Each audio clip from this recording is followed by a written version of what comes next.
long awaited. COVID-19 is, as we know, a deadly virus that has claimed the lives of more than 24,000 Ohioans and has caused more than 206,000 infections among those less than 18 years old. Indeed, according to the American Academy of Pediatrics, as of October 28th, nearly 6.4 million Americans younger than 18 have had COVID-19. Now, while it remains true that children are less likely than adults to get severely ill from COVID-19, they most certainly can and do become ill, even seriously ill, and can suffer lasting complications from the virus. As of November 1st, more than 2,000 Ohio children under 18 have been hospitalized with COVID-19 and 15 have died. Nationally, the virus has taken the lives of almost 800 children. We know that the existing COVID-19 vaccines have been remarkably effective in preventing severe cases of COVID-19 that result in hospitalization or death. This includes the Pfizer vaccine, which has been fully approved for those ages 16 and up. To date, more than 247 million doses of the Pfizer vaccine have been administered in the United States, and a smaller dose of this same vaccine, 1/3 of the adult size, was thoroughly tested in clinical trials with 3,100 healthy youth participants who received the vaccine. That clinical trial showed that the pediatric formulation, which is 10 micrograms, and that compares to the adult and adolescent dosage of 30 micrograms, was almost 91% effective at preventing symptomatic infections during that clinical trial. Clinical trial, which of course was conducted when the Delta variant was widespread. So this is a remarkable level of protection. Safety, of course, was of paramount concern to both the FDA Advisory Committee and the ACIP. During the clinical trial for those ages 5 to 11, no serious side effects were detected. In particular, we know parents are concerned about the rare adverse effect of myocarditis and inflammation of the heart muscle. And you may recall that this rare risk was identified for vaccine recipients 12 and older, albeit a risk that most recover from on their own. It's in fact more likely for myocarditis to occur after being infected with COVID-19 than it is after someone is vaccinated. But it's important to note that in the clinical study of those 5 to 11, none of those children who received the vaccine experienced vaccine-related myocarditis. To date, more than 386,000 Ohioans ages 12 to 17 have started the COVID-19 vaccination process, over 43% of those in that age group. It remains very clear that COVID-19 vaccination is the best protection for all Ohioans, including youth. One poignant illustration is that recently, a few of our children's hospitals anecdotally shared with us that all of those children hospitalized in their facilities with COVID-19 who were 12 and older, and so vaccine eligible, were in fact unvaccinated. Our recent data shows that among all ages, 95% of all COVID-19 hospitalizations from January to the present were among those who were unvaccinated. And 96% of all COVID deaths were among those who were also not vaccinated. COVID-19 is still a very serious public health threat. Despite a downward trend, Ohio's COVID-19 cases remain very high. Last week alone, between October 25th and the 31st, there were nearly 19,000 people who tested positive for COVID-19. Of those, nearly 3,500 were under age 18, about 18% of all cases in the state last week. Although all COVID-19 cases and pediatric cases are both lower than the previous week, we're not out of the woods. Now, we are thrilled that a COVID-19 vaccine is now available for younger school-aged Ohioans. But let's remember that vaccine protection doesn't come instantly.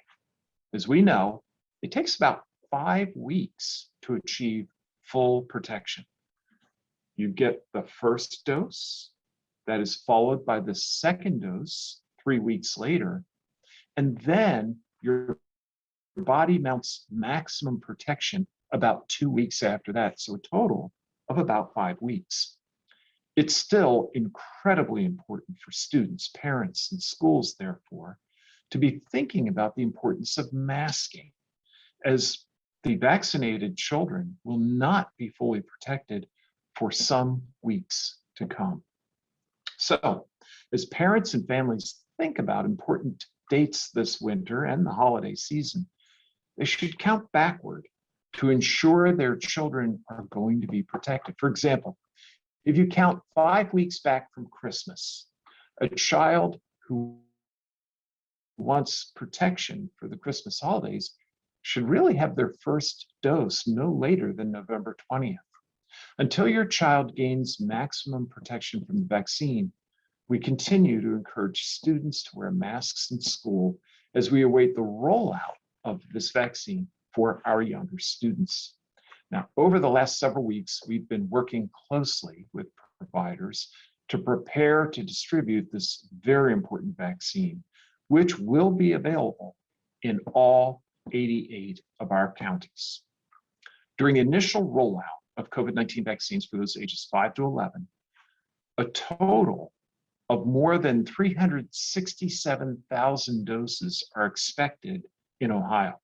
And this includes more than 250,000 ordered by providers through the state's allocation system, and more than 115,000 ordered by pharmacies through the federal retail pharmacy program. The first shipments of the pediatric formulation have in fact already arrived in Ohio, with additional shipments arriving on a staggered schedule over the coming days.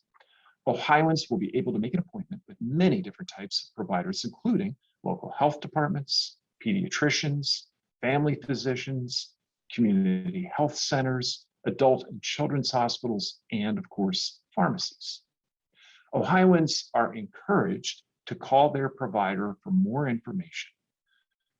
You can visit gettheshot.coronavirus.ohio.gov, or you can call 1-833-4-ASK-ODH and make an appointment or locate a provider. When visiting the website, you'll be able to enter the patient's age to filter information so they can find information on those providers who are in fact administering the pediatric vaccine. Finally, we're officially expanding the Ohio Vax to School program for those ages 5 to 25. Ohio Vax to School will reward $2 million in scholarships to eligible Ohioans, and prizes include 150 $10,000 scholarships and 5 $100,000 grand prize scholarships. We have a series of registration deadlines, and to be eligible for all prize drawings, you should register as soon as the first dose of the vaccine has been administered, ideally by the initial registration deadline of Sunday, November 21st. There will be 2 drawings for the $10,000 prizes, one on November 22nd and another on November 29th. If you register later, by Sunday, November 28th, you'll only be eligible for the second drawing. To be eligible to win one of the five $100,000 grand prizes, you'll need to register no later than Wednesday, December 1st. Winners will be announced daily the week of November 29th through December 3rd. The bottom line is, the sooner you register, the better chance you have to win.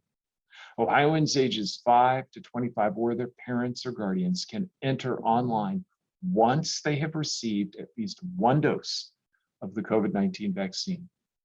And of course, that our website is www.ohiovax2school.com. Well, today I'm joined by three physicians to talk about the impact of COVID-19 and the newly authorized COVID-19 vaccine for children ages 5 to 11 years old. First, I'm joined by Dr. Michael Forbes, pediatric intensive care specialist at Akron Children's Hospital. Dr. Forbes, thanks for joining us again today. We know that children tend to have more mild cases of COVID-19 than their adult counterparts. However, that doesn't mean they're invincible. Unfortunately, we know they can still suffer from severe consequences or even death. Can you tell me a little more about the risks of getting COVID-19? Sure, Dr. Vanderhoff. Thank you again for having me. This is a terrific pleasure. And I celebrate with you this day, this moment, where we finally have an option, a vaccine option for children 5 to 11 years old. We remember that first wave of COVID. We felt lucky in pediatrics because it skipped children to some degree. We felt like it did. The Delta wave is different. And we have seen severe disease in children and really highlights the need for vaccination. You've gone over the numbers, they're pretty compelling. And while those numbers may seem low to some people, I can tell you caring for and ministering to families in the ICU, seeing them in the emergency department, only one is what's needed to really have an impact on a family and on a community. And so thousands and thousands of children have in fact been affected. Remember that the purpose of vaccines is to prevent severe disease. And really the goal is to improve community health. And so I'm thrilled that we addressed and took care of our elders first, and in a systematic way took care of our non-elder adults. Then we took care of our 12 to 17-year-olds. And now we didn't copy and paste the study and just do the same thing in 5 to 11-year-olds. We use science and realize that we can be very effective with a lower dose, with less side effects, frankly, almost no side effects for children 5 to 11, and really take care of them so that not only will we not see those consequences of natural infection, but really confer vaccine immunity to 5 to 11-year-olds, spare them the consequences of this terrible infection, and raise community health. I think it's a fabulous moment for everyone. Thank you so much. You know, COVID, of course, is a big part of our concern this winter for our children. But the winter respiratory viruses are more than just COVID, right? There's COVID, we have RSV, and of course, every year, the flu.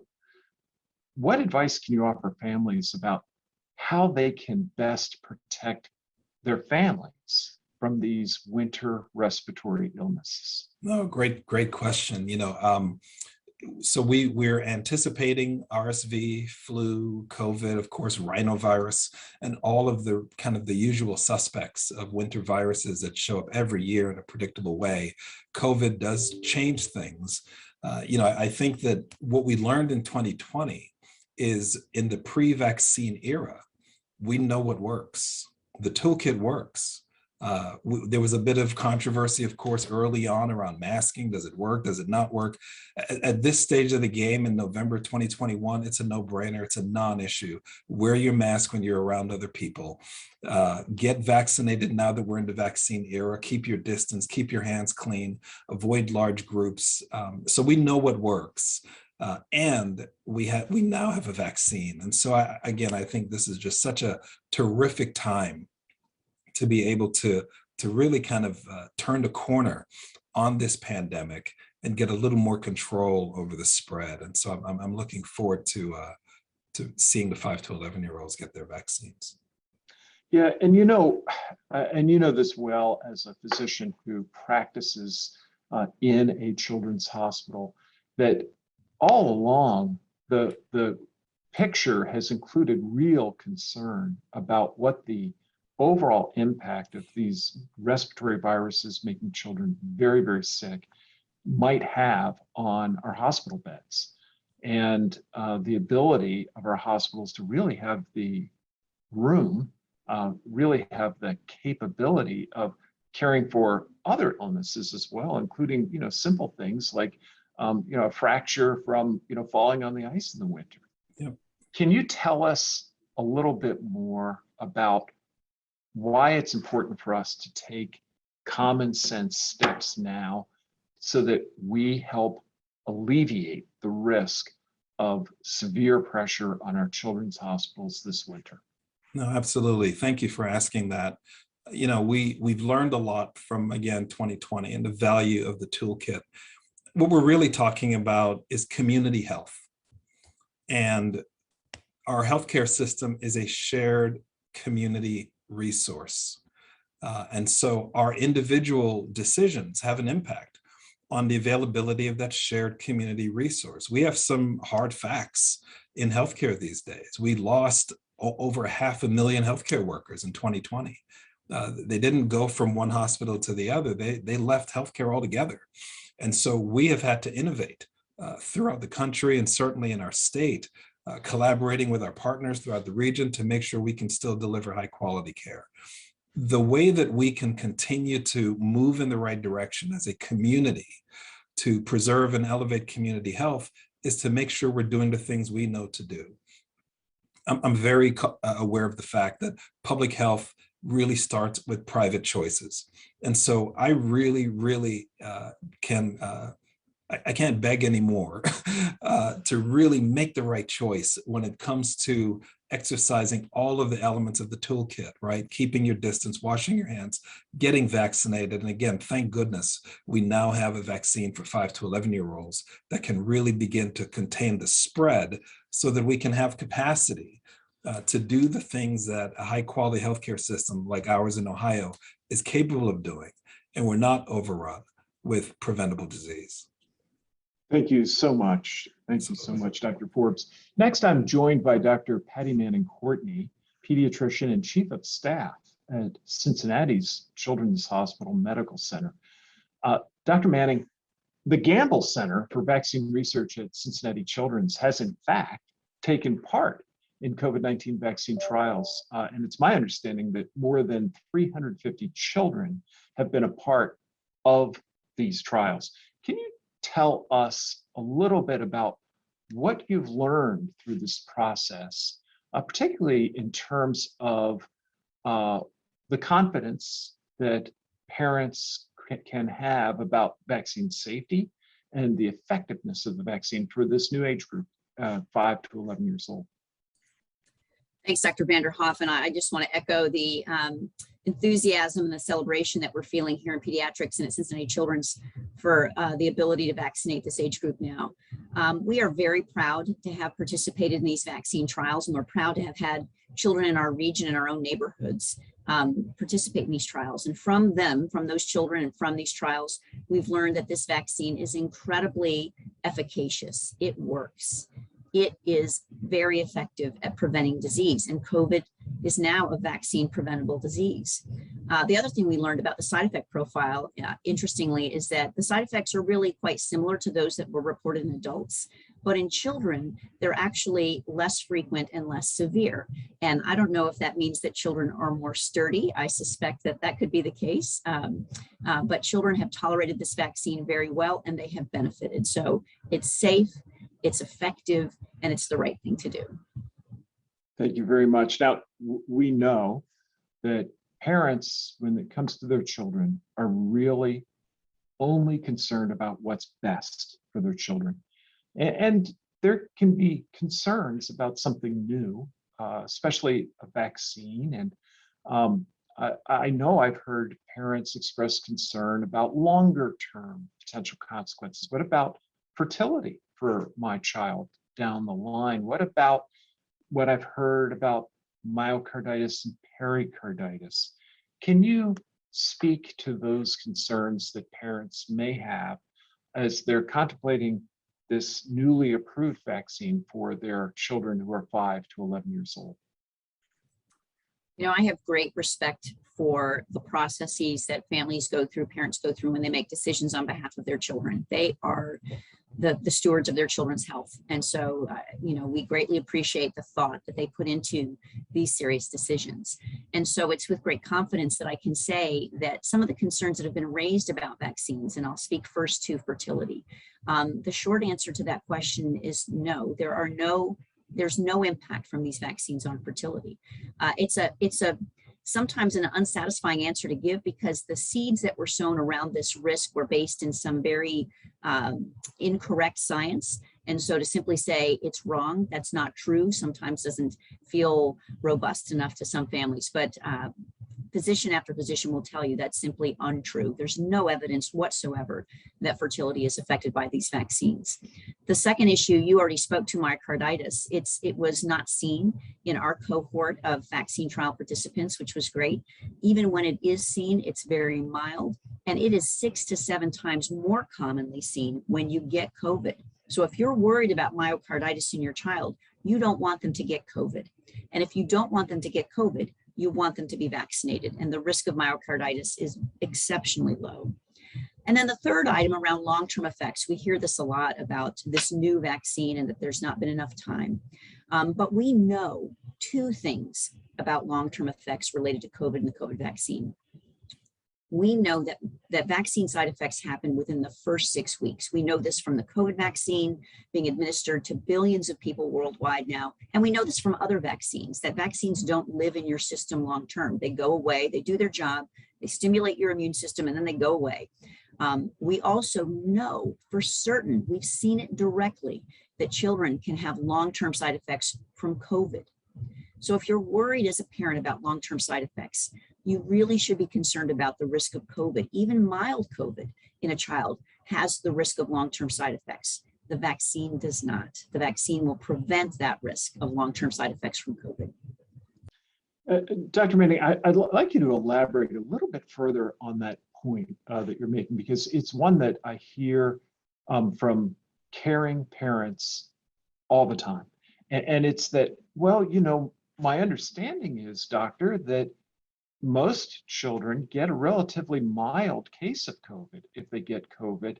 Aren't I better off letting them just get that mild case and get through it than I am subjecting them to this new vaccine? What's the response that you would offer a parent who's having that concern? My first response to that is that it feels like an unnecessary risk to take, that your child would get COVID and that you're banking on it being mild, when in fact we've told you many times that we see children every day, including today at Cincinnati Children's Hospital, hospitalized with moderate to severe to quite serious COVID. And we can't tell you who that child will be. So you may gamble that your child would get mild COVID, but nobody could guarantee that that would be the case. They don't necessarily have to have pre-existing conditions. Some of the pre-existing conditions that do increase the severity of COVID are very common, things like asthma and obesity. And so going the route of sort of natural immunity or let them just get the disease feels like a risk to take with your child, when we can tell you confidently that this is a vaccine preventable disease. And vaccines have prevented diseases and death in so many children in other ways. And COVID is causing many deaths. You gave some striking numbers earlier in this call about the number of deaths that we've had from COVID in children. So I would say that the risk is far greater if you want to take the chance of your child getting COVID than from the vaccine. Thank you, Dr. Manning.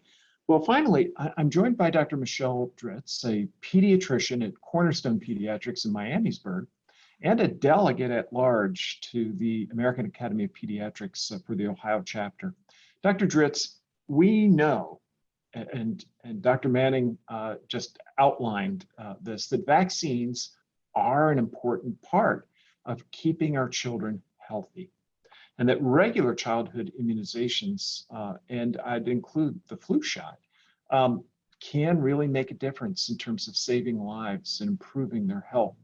The COVID-19 vaccines, of course, can be given at the same time a child gets a flu shot or another vaccine.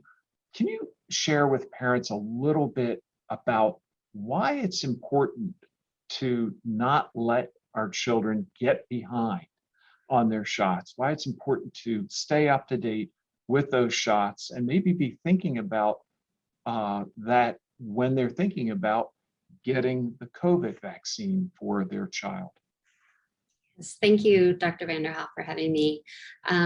I think that what we've already heard from Dr. Forbes and Dr. Manning emphasizes that point. I mean, vaccines, not just our COVID vaccine, but all the vaccines that we have available do a wonderful job of protecting our kids from all sorts of preventable illnesses, and unfortunately illnesses that for some people can be deadly.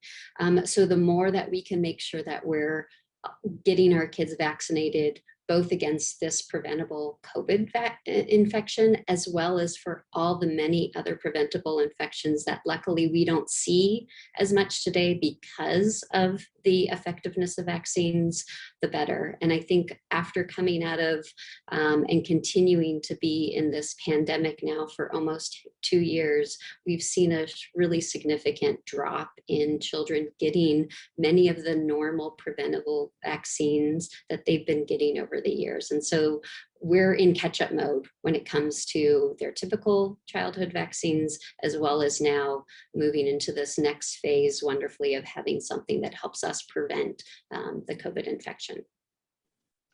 I think that it's probably fairly evident to those who are participating in this briefing that we've got 4 doctors who are all very, very excited about the advent of vaccination for this age group. But you know, this is an age group that has been adjusting and learning to deal with the virus in so many ways, whether it's doing more with hand hygiene or sneeze etiquette or wearing masks in school. Can you just share a little bit with the parents and families about why this vaccine for this age group is something that makes physicians so excited, why we're so pleased to see the advent of the COVID-19 vaccine for 5 to 11-year-olds? It's a game changer. I mean, of the many things that we know that can help protect us against any sort of illness or infection, especially the effectiveness we have seen with the COVID vaccine in the adults and the teenage range in terms of reducing complications, hospitalizations, death, and even infection. And as to Dr. Manning's point, even sometimes mild infection, we are seeing long-term complications with our kids and with our teenagers. So anything that allows us to really maximize that ability to protect our kids, I embrace wholeheartedly. And the COVID vaccine definitely is one of those. It certainly still goes hand in hand with the many other ways that we know have been effective in helping us fight against the coronavirus, like masking, like hand washing, like distancing, and trying to minimize how many people are around at one time. But hopefully, the more we're able to get our community vaccinated, the more we'll be able to pull back some of those other protective factors because of the vaccine's effectiveness in helping protect all of us, including our kids. You know, parents really trust their child's doctor and routinely come to them with questions about their child's health care. I'm sure you're fielding, along with your colleagues, questions all the time about COVID-19, and especially now about the vaccine. Is there a specific, or is there a message or a theme that you're encountering frequently that you'd like to share with parents who may have some concerns about the virus and the vaccine?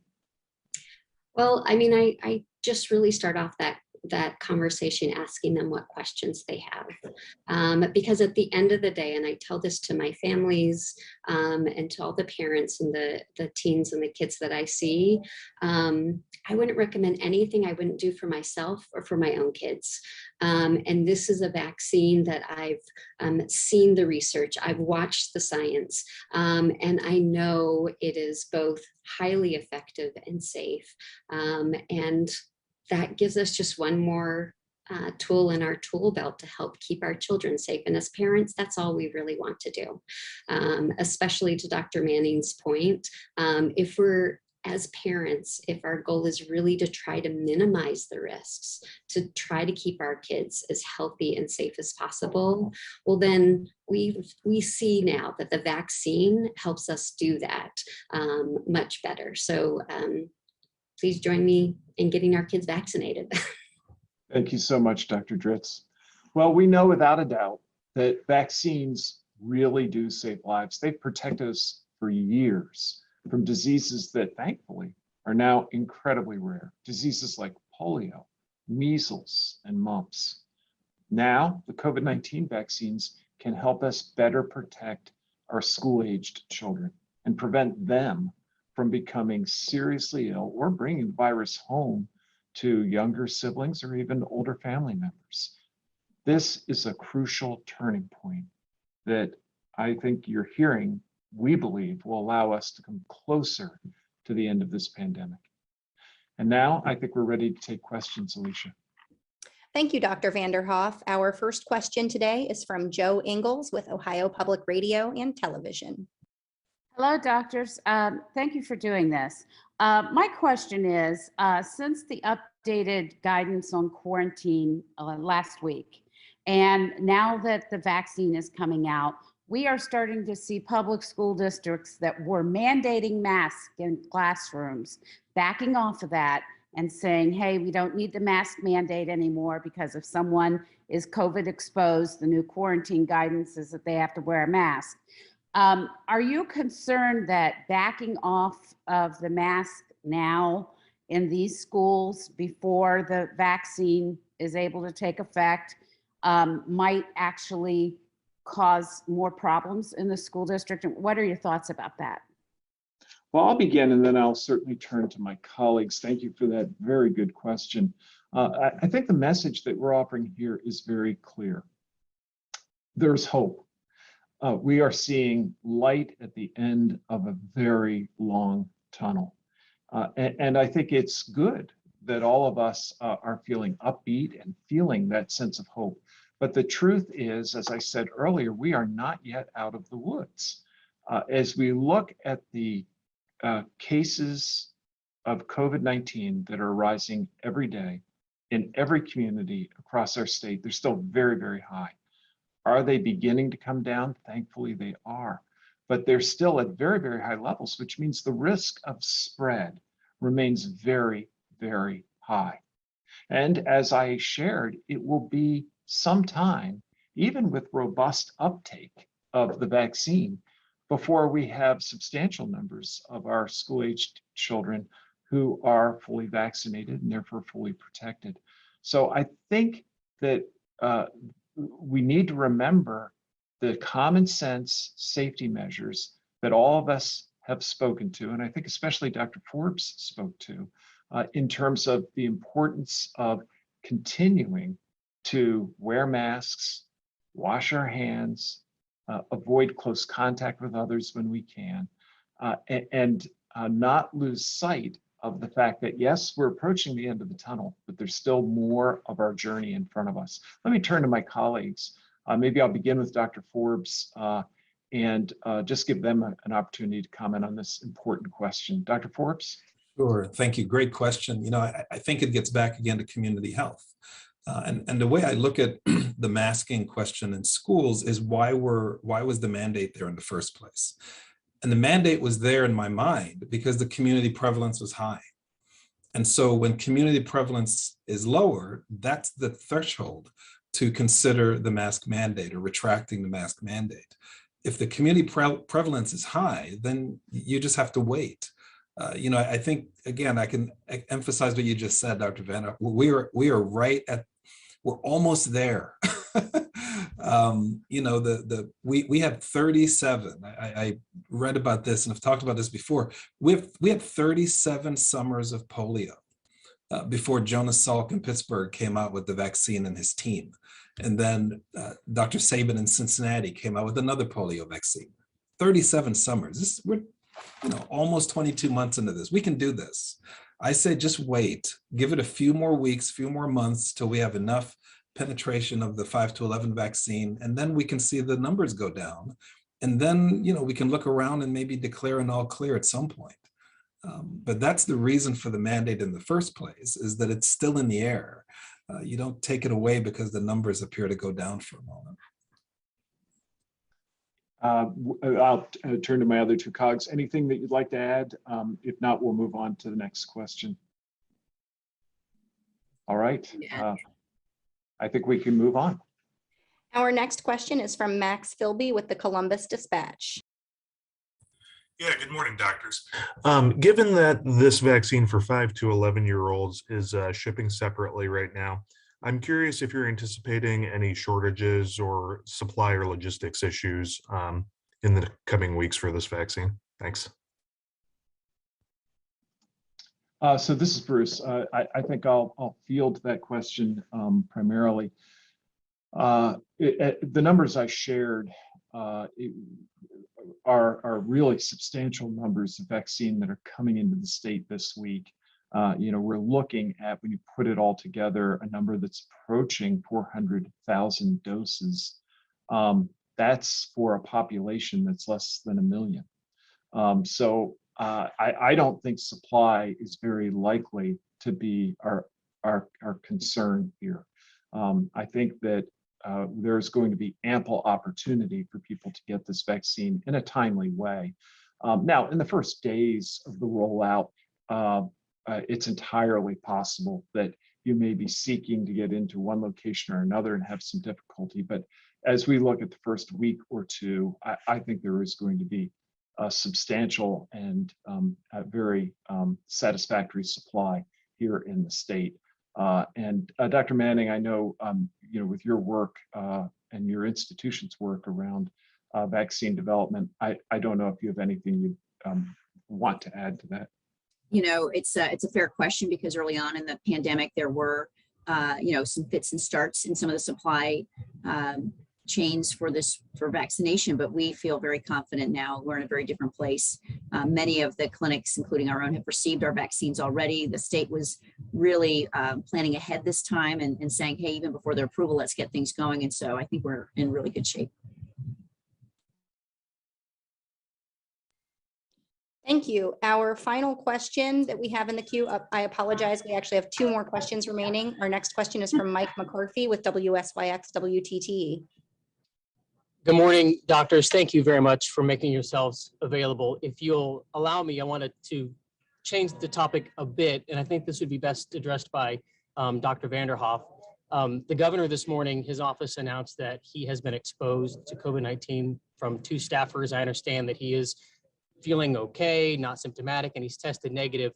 But I'm curious, since this has happened, have you had a chance to speak with Governor DeWine, what he has to say about this, and also what you think the fact that he's been exposed this late in the pandemic, what it says about kind of the status of things and where things stand in the state of Ohio right now?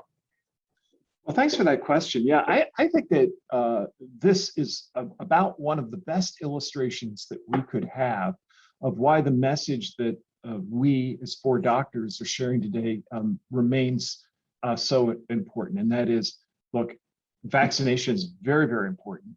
And in addition to vaccination, during this time of very high transmission, when you are going to be around people, especially if you're going to be close to people and close to people in large numbers, you need to wear a mask. The governor has done all of that. And so as a result, he's acting out of what is clearly an abundance of caution, and not only meeting but exceeding quarantine recommendations, which is the right thing to do. As a leader, he is showing the way. But I think what his exposure demonstrates is that anybody can be exposed, including any vaccinated person. And that in this time period where COVID-19 transmission rates are still so very high, we're in the 300s in terms of cases per 100,000, with the threshold for being high around 100. So we're in the very high range. We have to be mindful of the context of the environment. And the environment now is one that has a lot of COVID-19 and COVID-19 transmission still in it. So I think if we had wanted a made to order example of why our message is spot on, this would have been it. Clearly, this was not manufactured, but just a natural illustration of the importance of getting vaccinated and then being mindful of one's environment and the importance in some circumstances of being masked, even if you're vaccinated. Thank you, Dr. Vanderhoff. Our final question today comes from Jordan Laird with Dayton Daily News. Thank you. So Dayton Children's is planning optimistically for 40% of its area children's 5 to 11 to get the vaccine, and teens continue to hover at around 43% vaccinated. That hasn't moved significantly in a while.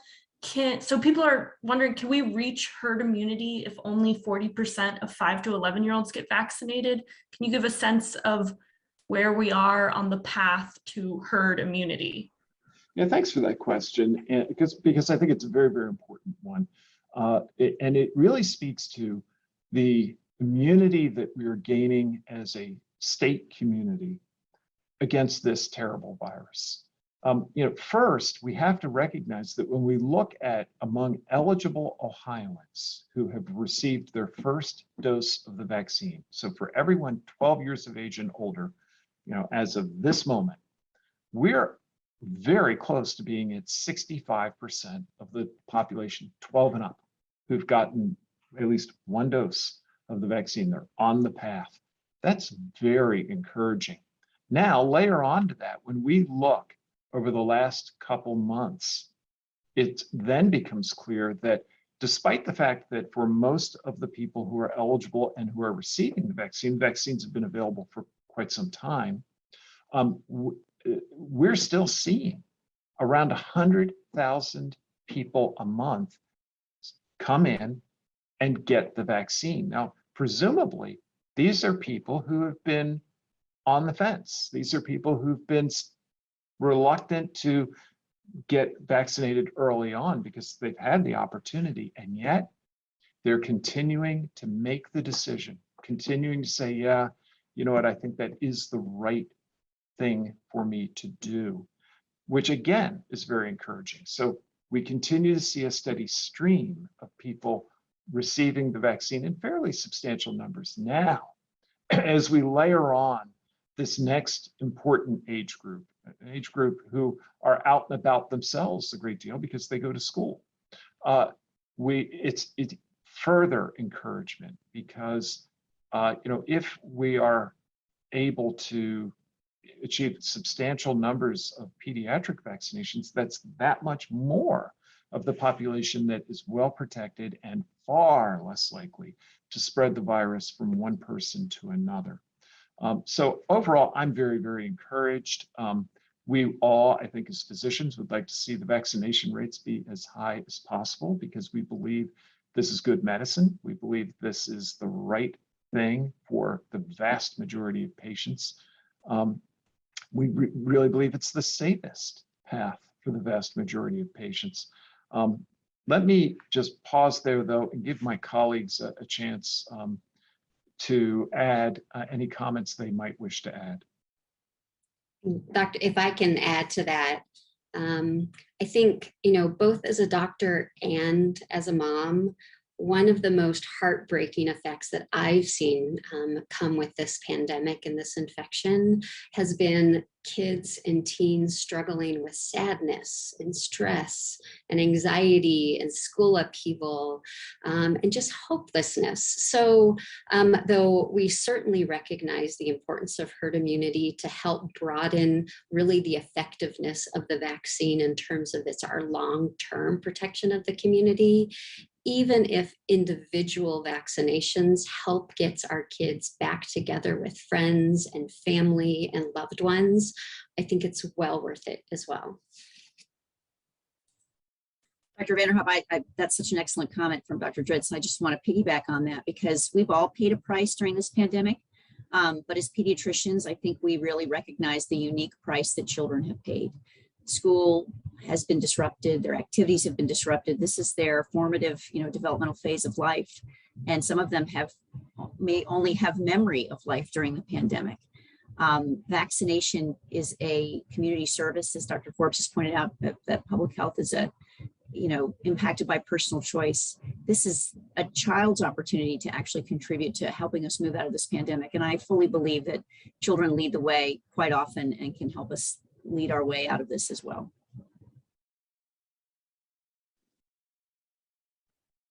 Thank you. That was our final question for the day. Dr. Vanderhoff, if you'd like to share any closing remarks before we conclude the press conference, please feel free.